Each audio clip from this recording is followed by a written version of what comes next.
అందరికీ నమస్కారం అండి. ముందుగా ఇలాంటి ఒక మూవీ తీయాలని ఒక సంకల్పం తీసుకొని దాన్ని ఎంతో సక్సెస్ఫుల్గా, అంటే అనుకున్న బడ్జెట్ కంటే కూడా 5 రెట్లు ఎక్కువగా అయినా కానీ ఏమాత్రం వెనకాడకుండా ఈ మూవీని తెరకెక్కించాలి, ఈ చరిత్ర తర్వాత జనరేషన్స్కి వెళ్ళి చేరాలన్న సంకల్పంతో చేసిన గూడూరు నారాయణ రెడ్డి గారికి నిజంగా ఎంత హ్యాట్స్ ఆఫ్ చెప్పుకున్నా తక్కువే. Thank you sir, thank you so much for that. And మా డైరెక్టర్ గారు, అంటే ఇప్పుడు మీరు చూసిన తెర మీద చూసిన ఆ కథ అన్నది ఆయన 10 ఏళ్ల కష్టం అండి. మనం చాలా ఈజీగా ఏం జరిగిందన్నది ఒక 2 లేకపోతే 2.5 అవర్స్లో మనం తెలుసుకోగలుగుతున్నాము. కానీ దానికి వెనక ఆయన పడ్డ కష్టం, ఆయన దానికోసం తీసుకున్న శ్రమ, కూర్చొని ప్రతీది ఆల్మోస్ట్ లైక్ ఒక ఇన్వెస్టిగేషన్ లాగా ఒకటి వెనక ఒకటి ఏం జరిగింది, దీంట్లో ఉన్న నిజాలు ఏంటి. ఎందుకంటే ఎప్పుడైనా ఇలాంటి కథలు ముందు తీసుకొచ్చినప్పుడు ఒక పర్టికులర్ ఏమంటారు వర్గానికి మాత్రమే న్యాయం జరిగేటట్టు చూపించకూడదు.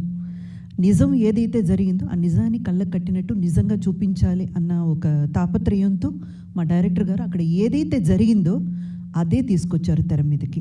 ఎందుకంటే ఇందులో మీరు మూవీ చూసినట్టయితే మీకు అర్థమవుతుంది.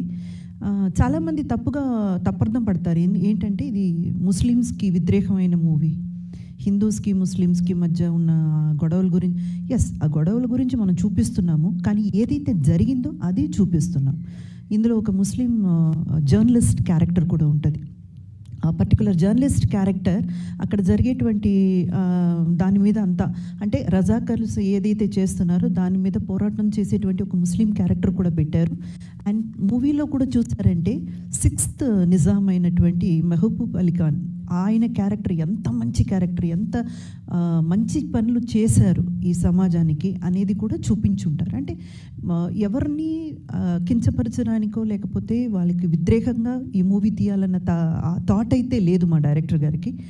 కానీ ఈ ఒక పోరాటం అన్నది తప్పకుండా నెక్స్ట్ జనరేషన్కి వెళ్ళి చేరాలి, వాళ్ళకి తెలియాలి. సో ఈ ఒక ప్రయాణంలో మనమందరం అర్థం చేసుకోవాల్సింది ఏంటంటే ఈ మూవీ తప్పకుండా మనం ఎందుకు చూడాలి. ఓటీటీ ప్లాట్ఫామ్లో రావడం నాకు నిజంగా చాలా చాలా సంతోషంగా ఉందండి. ఎందుకంటే థియేటర్లకు వెళ్ళే ఆడియన్స్ ఇప్పుడు తక్కువైపోయారు. అక్కడ దాకా వెళ్ళి ఒక ఫ్యామిలీని తీసుకువెళ్ళాలంటే వాళ్ళ పక్కన ఉన్న కష్టం కూడా మనం అర్థం చేసుకోవాలి. ఎందుకంటే వాళ్ళకి ఎంత ఖర్చు అవుతుంది అదన్నీ క్యాల్కులేట్ చేసుకొని చాలామంది వెళ్ళడమే మానేశారు. కానీ ఇలాంటి ఒక మూవీ ఓటీటీ ప్లాట్ఫామ్లో వచ్చినప్పుడు ఇంకా చాలామందికి వెళ్ళి చేరేటువంటి అవకాశం ఉంది. అది నాకు చాలా సంతోషం.